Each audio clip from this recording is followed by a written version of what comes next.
Hello? Hey, man. Hey, I'm looking for a story. You got a story for me? I'm looking for something What else to kind of get out of my story you own want? head. You want a Man, good story, a great story, but I got a story I can tell it somebody. had got to be a story. It could be where your brain's at. I need to get out of my head for a minute. Hook me up. Okay. Well, my current story was, at what point does what you perceive as your reality actually not mean you're insane? Everybody's heard that old story about am I just retarded and nobody would tell me because you feel so outside the lanes? But the lanes don't mean anything. Your perception is yours. That's it. Now, if you I got want a it to be question for you. crazy, Hold then on. it's crazy. If you want it to be part of everyday sheep followers, this is where I believe that there's followers, there's leaders, and there's just damn sheep that won't listen to anything else other than the popular. Well, I got a question for you. I mean, you Have mentioned at that. it. You mentioned, said, well, am I, and you used the R word, which I don't like to use, but you're disabled mentally. Okay, let's just use that. Okay. R word. What? You said retarded. Now, it's not really not nice to say retarded. See, I Yeah. said that, and yes, I hate to say that particular word, but I got you. But I mean, it's what everybody's always said. In fact, if you go look at the old terms well, inside I of the, ain't woke, so you well, understand it let me or say you this. do not. So Here's go ahead. if you go look up in old encyclopedias, those words are used: idiot, retarded. The encyclopedias I had in my room. Anyway, so okay. Let me ask you a question though. We talked about that concept. We call it mentally disabled, retarded. I don't give a fuck what you call it. But the reality of it is that you don't know. You don't. Your perception. Yeah, you're right. Your perception. But no, perception and headspace. Those are two things that I kind of mix and mingle with sometimes. But they're not nearly the same thing. Perception is, um, uh, something could be affecting your perception. Drugs can affect your perception. Alcohol, food, being hungry, being upset, going through a relationship breakup or something like that. That's just, depression, any other kinds of things can impact your perceptions. But if you're talking about something, uh, most people don't get help. They just kind of go through and exist. So you're talking about something out there that is, what are you talking about? I mean, give an example of what you mean by that, what you're talking about. Your question, give an example. You don't have to give an example in your head. Give another one, some kind of a metaphor, so I can understand it in terms of a Sure. situation. Well, the perception of your life is everything that is fed to you from your fingers tips to your eye tips to what you hear to eye tips. Jesus, that's horrible. What your eye sees. It goes back to you are in this little piece of matter that's inside of a skull, and everybody sees it differently. Now, we know there's children that have autism. There's children that have mental difficulties. But it's the perception of helping them understand their perception. Where do you think ADHD or, MAD, mothers are against dyslexia, the perception of the children we have, they read stuff backwards. We have to understand they don't see things like we do, but we expect them to. And then when you do that, it causes turmoil.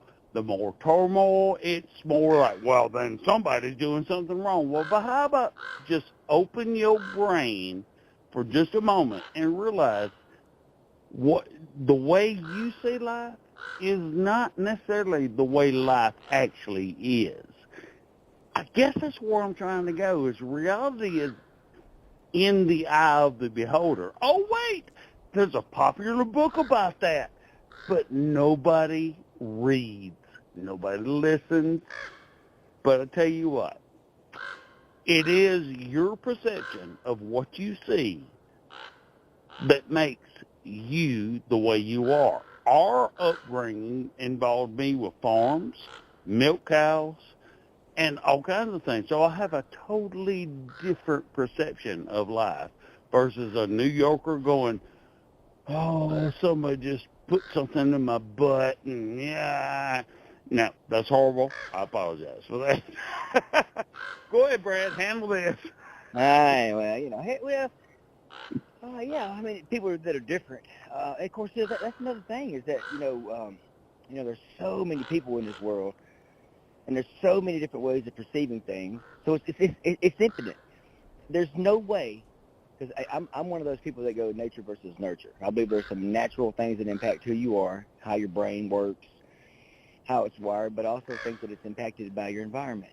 And you were brought up in you were a frog, and you were brought up near a chemical plant that has impact on frog. Well, you may change.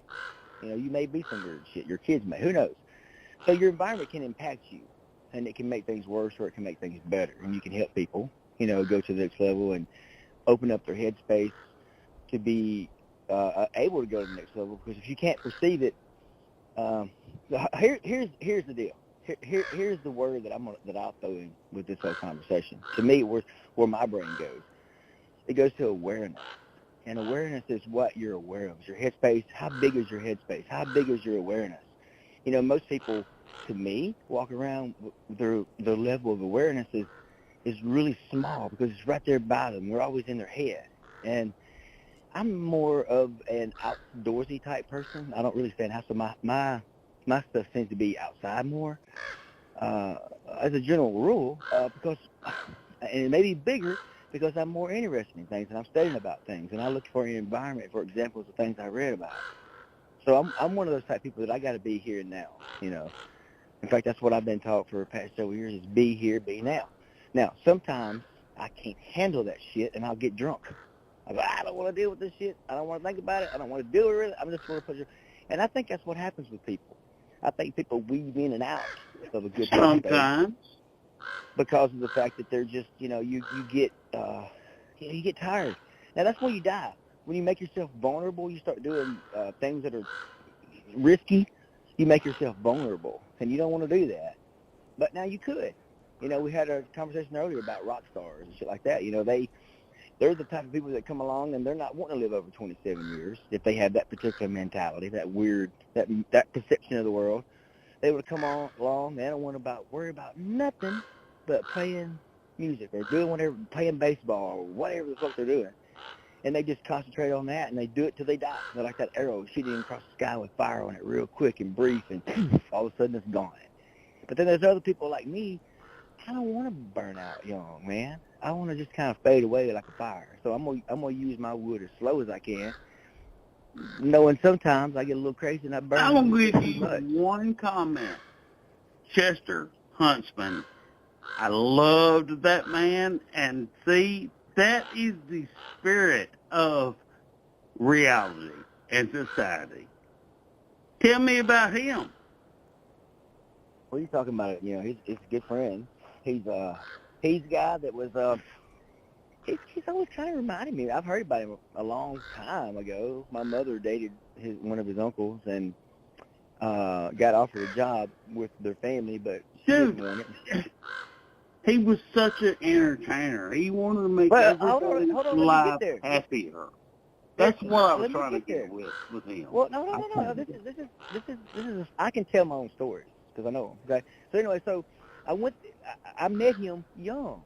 The years that my aunt went to work for his family, he graduated high school, and he was this electric dude. He was inside of theater. He was performing music. He was doing all this shit when he was young.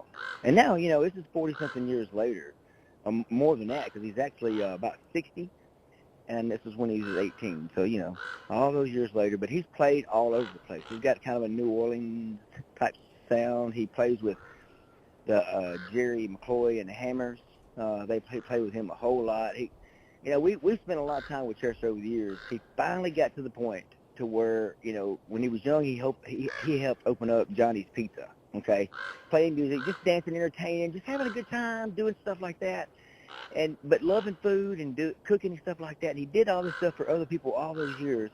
And then about in 2017, 2018, he and his wife, they got together and they got the idea of the Beach Street Bistro. And they put this thing together, man. And they went up there and they started inviting musicians to come there and play. And they knew I was into, making videos and stuff like that. So they invited me, and I got to go in there and play, or get up there on the stage with the band. And they're playing music. I'm taking video of them. And these guys just had so much fun. Sometimes if you're good at something and someone points a camera at you, you get better at it, because it's called social facilitation. I love it. Anyway, so. No, it's called perception of life. Whatever makes you happy. Truly, that's all it is. Okay, Does this make you happy? Let me finish the story, though. So anyway, he got this bistro going, and 17 or 18, and then along came COVID, and he basically had to shut down. Basically, he kind of got things going. A lot of local people started supporting the business for sure, because it's kind of local people, a lot of money into it, time. But he made the papers all over the place. This thing was just rocking and rolling, and right now it's rocking and rolling. And then about 3 or 4 months ago, he was told that he had cancer, or he had a mass, and they removed it. And everything looked good, and then they went back, and it just stage 4 all over the place. It's scattering all through all of his organs. And he was sent home with hospice. And now he's sitting there at home with hospice. And in his the bistro he built up, all this stuff. It just made me. It's kind of changed the way I looked at things too. You just don't know. You don't know when you're going to go. I mean, and I don't understand this. And I sometimes I call it being young, but it's not just young people. It's old people too. It's just being in this disconnected aura. It's a mental. I don't know if it's illness, if it's insanity, Absolutely. whatever it is. I didn't know the story. I love that man, but at the same time, I didn't know that story. All I saw was Facebook stuff, and I don't do Facebook. So I hate that that's so school on this man, because he was a pillar of the community, and they better do something up, because that man has done more for Crossett, Arkansas, than anything Georgia Pacific has ever done. My opinion, me only. Go ahead, continue. Well, man, please, sir. Well, I mean, they gave him a key to the city. We gave him a key. I was in the room when they gave it to him. It was a hospital room. And all of us on the boards and stuff, they went in there and sat down with him, and the Mayor Marshall gave a speech. She read the thing to him, and there's only been 2 or 3 keys to the city ever given, and she said he deserved it. Well, she said, well, how do you know? They were talking about it before, and someone asked, well, how will you know when to give it? And there's really no rules. She said it's kind of like, I would say it's kind of like porn, but she didn't say it like that. You know it when you see it. Kind of like porn. Oh, wait a minute. We're talking about horse dicks? What are we talking about? Foot action? Okay, I apologize. I will back off. We're talking about it. We're talking about you know it when you see it. And that's exactly what he is. And he's represented this thing. He graduated Crossett High School in 1977. He moved here in 1965 when he was a kid. And had been here most of his life. I've been, not like me. I wasn't born and raised in Crossett, but I came here later on. But now, so there's that. So that's the head space, and that's the perception. So like his perception is that, he had this calling. It was this thing. And of course, hell, I mean, there's so many recordings of this guy. I've got him singing and stuff on his videos. I was right there beside him. Man, his version of Tennessee whiskey, he was doing it before Chris Stapleton was, But he did such a great job on that song and video I got of it. I didn't get all of it because I didn't really understand what was going on. And I was like, shit, I'm going to get this. Because it was, it was the shiz nizzle. So, anyway, what do you think? The shit nizzle. No. I was saying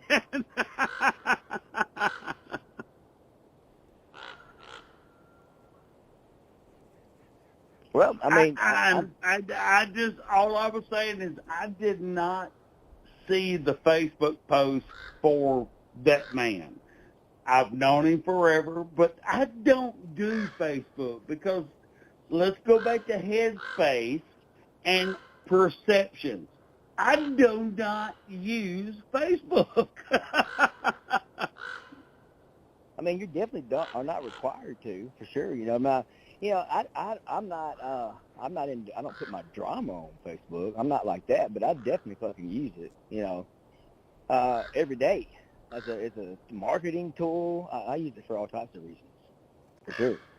But I mean, it's a tool, and you got to use it as that. It's a great way to keep in contact with people. I mean, you're on Facebook every day, kind of, with Messenger, with all your friends talking back and forth. So I mean, there's some good stuff with social media, but there's also some stupid shit too. But now with me, I don't participate in the follies.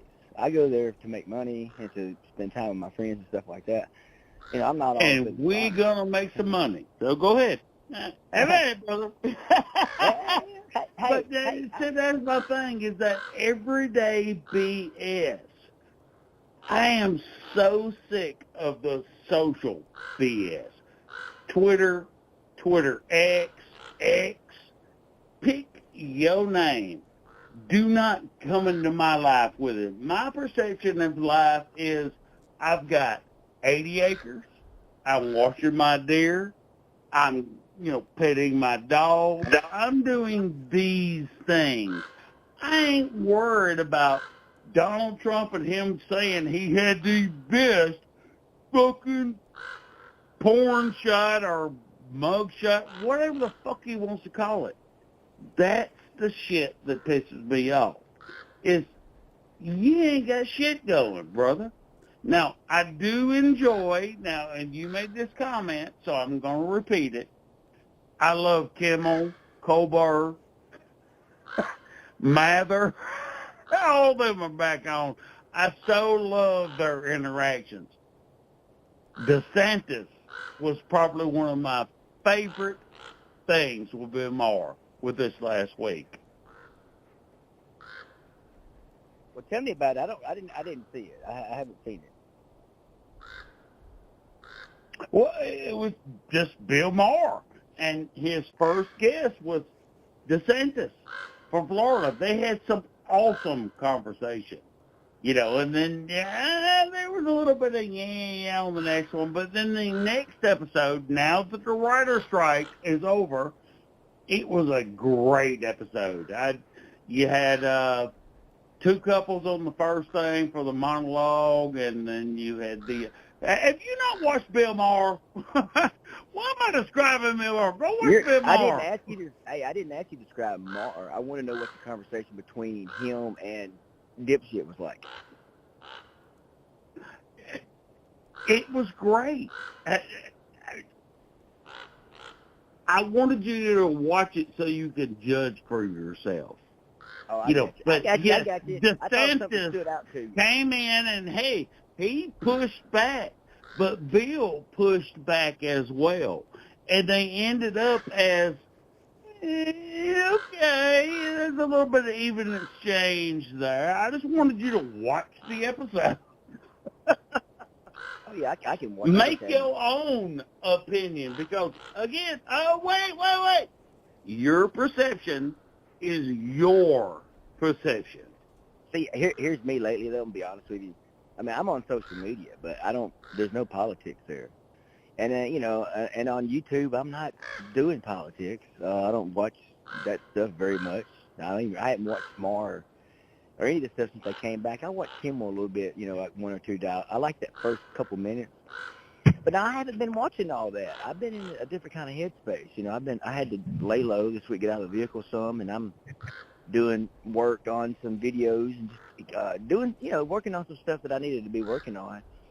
But I'm not in a headspace where I want to hear all this political shit, because this is shit that's going to be going on for the next about 12 months now, 13 months. It's going to be the this thing shit of it forever.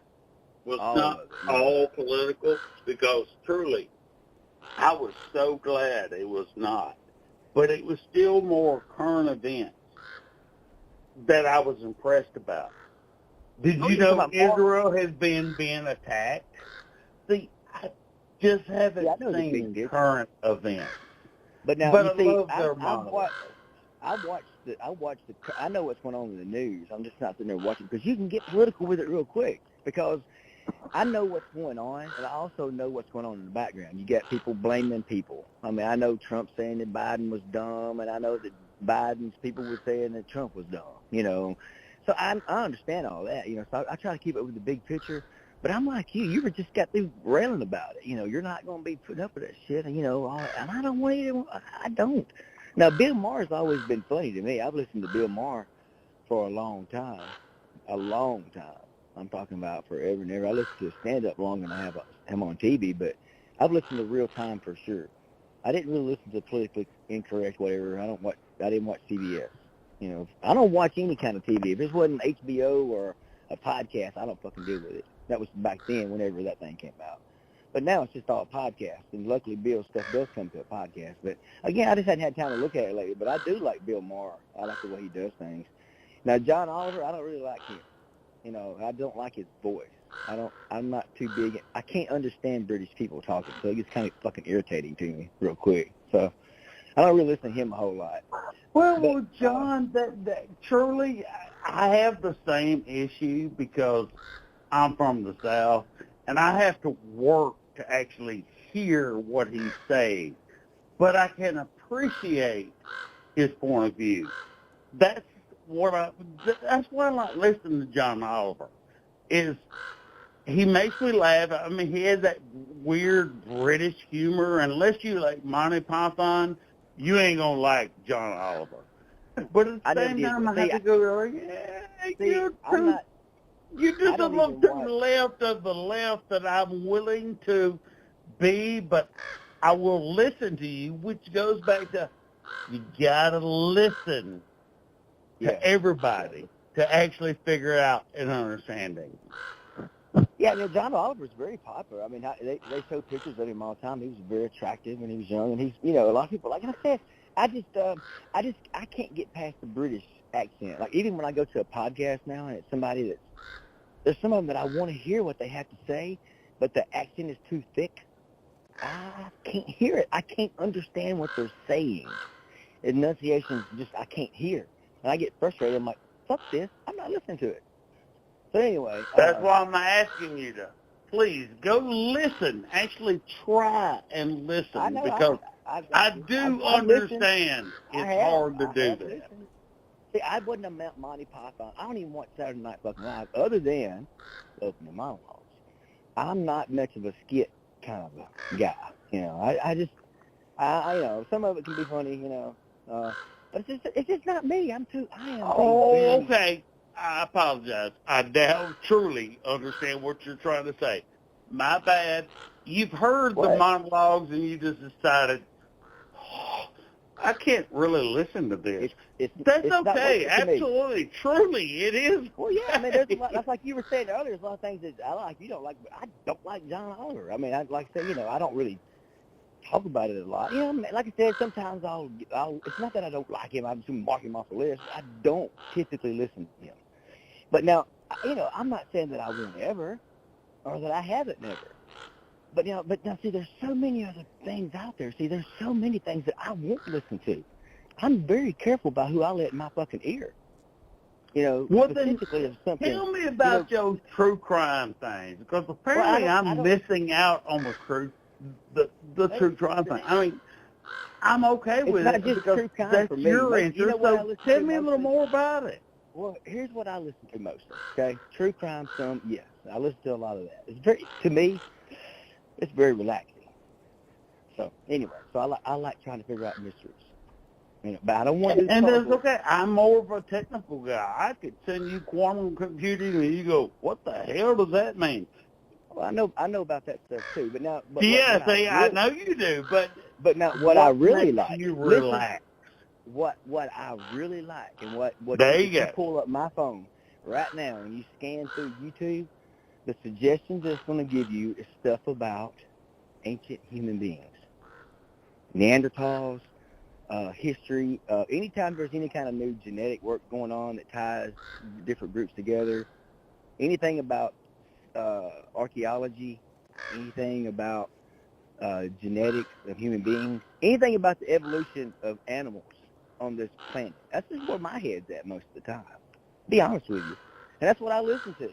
There's like I listen to several podcasts, like North O2 is really great. There's just really in-depth Well, you exploration. sent me a couple about the South Louisiana tribes along the Mississippi.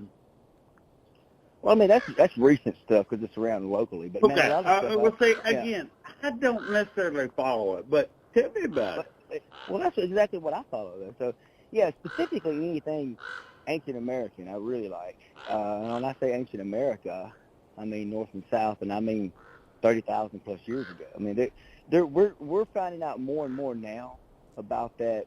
People have been in the Americas on and off for a long time. For a long time. They found there's some speculation in South America that human beings were there 47,000 years ago. And that wasn't much after human beings came along. But now, strangely, there are no other hominids that I know of that are here.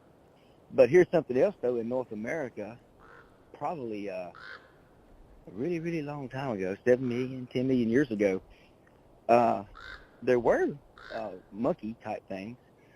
And actually, the split, one of the splits that happened with human beings and certain types of monkeys, I guess you could call them, 17 million years ago, particularly in Europe. Certain types of monkeys. I love that description. I'm sorry, I just had to interject that. Well, I mean, there are different types and breeds and species of, and really monkey's probably not the best way, but I'm using that for generic terms. Apes, you can call it whatever you want to. But yes, sir. I truly do understand. I was just being the best way to describe it. The best way to describe it is primates, and versus a hominid. And the hominid is where it gets interesting to me. And this is where they're trying to figure out when it started happening. And there's different variations on, when first quote-unquote human beings came along. And you got to understand that they had a different kind of intelligence. There's some weird shit going on, like even with the Neanderthal. Some people call it a, Homo sapien neanderthalis because they think it's in that same family. Go back to think about winning the lottery. That's all you got to do is our particular species, whatever of apidid, or pick your term. We won the lottery, and we had little higher functions. The others are lesser cousins, but they don't mean they don't deserve that. But the lottery was won by us. We got struck by lightning 2 times. We became the dominant species, but we could lose that at any single moment. Now, that's me and mine. I mean, because nature has her own design. If she made sure we made our particular species, now, talking about gorillas, well, you got gorillas that are more advanced than the other gorillas. You got any number of species on this earth that are more advanced than the others. Well, why are they more advanced? Well, because Mother Nature, Gaia, you picked that term, has made sure it happens, but she can snuff it out in an instant. Because if she don't need you no more, then you ain't worth it. And she will make a change. There will become another new dominant species, which will satisfy Gaia, Mother Earth. Now, that's just me and me. Hey, I'm saying Gaia, and I'm still thinking too small. Gaia is one planet in a solar system of 9 to 10 to 12 planets that is spinning around a universe that has probably many, many more that no one else gives a flying fuck about. Keep thinking you're important. Okay. Go ahead. Well, do this. Okay, so yeah, I mean, Gaia, even the word Gaia, it's not regularly, I don't regularly use it because of the fact that it's a very specific philosophy. But now I use it as an example, like, people leave That's Gaia what I like was that. trying to do. Okay, but let me go. So, I have a theory, and I think I've told you my theory before. My thoughts of the human beings. This is just where my brain goes when I think about it. I've been thinking about it now for about 50 years. Your perception. my 30 years, actually, since around college. Your perception, see? You said it once. Okay. Okay. So I was sitting in a class, and I tell the story, but this is where and I'm going to tell it. Just give me a little room here. I got to tell my story. So I was sitting in a classroom, and I come from a farm. There's a lot of things I didn't know, but my brain was learning a whole lot. I'd been sober for a while as a young person, for a year or two. My brain was actually beginning to learn shit again because I had studied my brain's growth by drinking so much and shit while I was young. But I'd been sober for a while, and I was sitting in these classes. Probably not all the way sober because my brain was still weird, okay? But I was sitting there, and we were talking about, the planets. It was in astronomy and earth science and all this stuff, and I was thinking about the planet I'm on. I'm like, holy fucking shit, I am on a planet. Then in astronomy, I was like, holy shit, I'm on a planet of dirt, rock, and water, and green shit, and blue shit. And I'm spinning around a big ball of nuclear fusion at 66,000 and something miles per hour in a huge circle with a bunch of other planets. And I'm here? This is me? What the fuck? What? And I'm like, I got a fucking hand. I remember looking down and seeing my hand, and talking about primates and opposable thumbs and shit. And I was like, whoa, I am fucking alive. Because my whole life I've not been alive, okay? And I mentioned that hand. Now I'm going to go into my theory, okay? The theory is that, our species developed near trees. I feel very at home under trees. I used to not live under trees. In fact, most of my life, I've never lived this close to trees, to this many trees. And it's a different world. Trees, the other day I was talking about this, this is a weird diversion, but I'm going to come back to my theory of human beings and trees in a minute. But this other thing I saw the other day was this guy, the Native Americans, in their philosophy. I think it was Lakota. That's what it was. Lakota. I'm sorry. But anyway, so they had to believe with a place that you go to, and you start hunting or killing animals or living there or whatever. You need to go into that area and introduce yourself to the trees. You have to connect to the earth for the where you live. That's Is right. that Okay, what you're trying to say? Just asking. Now, as you should suggest, please continue. Okay, let me go on with my story now. But yeah, I want to know you're there, and yeah, you keeping up. So you need to go there wherever you go. This is because people forget that we are these fucking animals on this place. They don't think that we came out of this, which was what my theory's going to here. They don't think that we came out of the earth. They act like we were injected here. And it's specifically their perception, as you're trying to go on with, because of religious teaching they've had, that they were injected in here, that they were built, that they don't really belong here.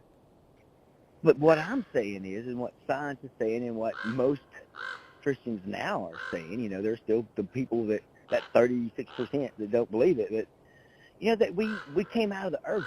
We're part of this thing. This thing spinning through space, there may be other kind of entities out there controlling things, but you don't really see them.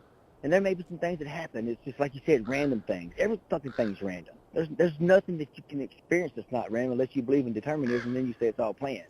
And that's a lot of fucking work. But here's the deal. I don't think that it was planned. I think that it just unfolds like it is. That's a lot of work. Please continue. I apologize. So we're these animals, and this was 7-10 million years ago, and we're on this place, and it's even before that because you had to get legs and arms and shit, and not be connected to the dirt, So it's billion. In fact, here's the reality. Think about it. It has taken the Earth however long it's been alive to create me. Okay, so just think about that, and that includes you too, obviously. So it's taken this Earth this long to create you. There's a lot invested in it.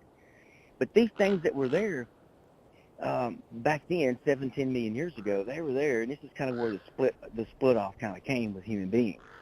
Started happening back then, 7 to 10 million years ago. There are some animals, because of changing climate, which is what we're seeing again now, they moved to other places, and they started doing different things. They still were near trees, but they went out into the meadow. And the next thing you know, hundreds of thousands of years, the things that have legs and can walk, it's doing some weird shit.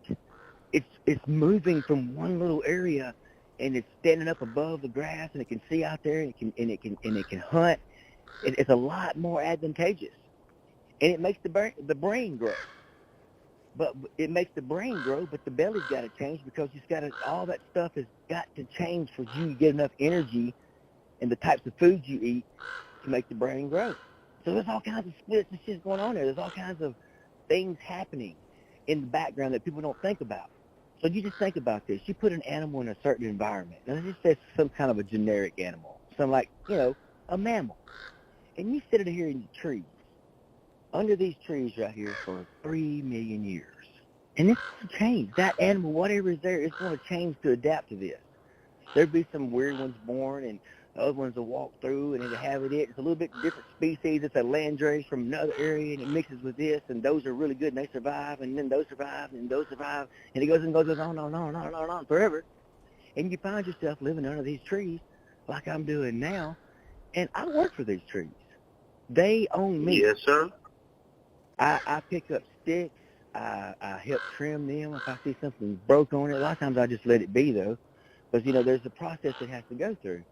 And when I got here, this is what happened with me on this property, okay? When I got here, this thing was in horrible shape. I mean, horrible. People had just used it and had not done anything good with it. Now, I hadn't totally got rid of all their mess yet, but I've got rid of a lot of it, okay? When I got here, though, I told this. I came here, I was like, guys, you're much of a mess as I am, and I'm going to try to make it better if I can. And that was the truth. I really did that. I sat out here, I was by myself, and I was walking around surveying the property. I'm like, okay, I know what I can do with this. I'm not going to just build it and make it all technical and stuff like that. I'm going to let it be a little forest while it wants to be a little forest. But I'm going to have my little trails through it, and I'm going to keep all the sticks cleaned up, which is the reason that I think that human beings are what we are. I think we're here to pick up the sticks so we can burn fires and cook food to make our brain grow. And I think fires make your brain grow in general. Just by sitting near one, you'll start going, damn. Because you'll get a different mindset because it's real. It's like walking barefoot. You're touching the ground. You're feeling the heat off this thing. And you've had to gather up the sticks. It's yours. You're right then and there. That's what I love about it. And I think that's the way human beings are, but we've got away from that. We're just about all these perceptions and stuff. And human beings are just not doing what fucking human beings do. Human beings do not just sit inside of a fucking room watching television all day. It goes outside. If it's cold, yeah. If it's hot, yeah. It doesn't make a fuck. If it's snowing, it doesn't make a fuck. You go outside some. This is you. This is you. You're connected to this whole fucking thing. You can't live without this earth. Did this earth live without me? Maybe so. It's going to, and our species won't be here forever. We're going to get destroyed somewhere or the other. And the earth will come back with whatever kind of thing it needs for that time. That's my belief. This is just we're here for a brief moment. Believe me, you and I both have the dualism going on. But here's that big thing was, you've got kids you got to deal with. Now, you're older than me, and you're having to deal with them in a later point in life, and that makes it way harder. Because I made sure I told them, no, I will not put up with this. But you were having to deal with this in a later point of life. And I hate that, but at the same time, I support you on it because Oh, You're man, doing the right about that. thing. I don't. Listen though, I don't think that I don't think it's bad to wait it up to older. No, Like it's like not. listen, I didn't say that at all. I don't think, I'm just. I know, but let me just say though, there is no way I could have had kids young, because that's just not the way I rolled. You know, I didn't want kids.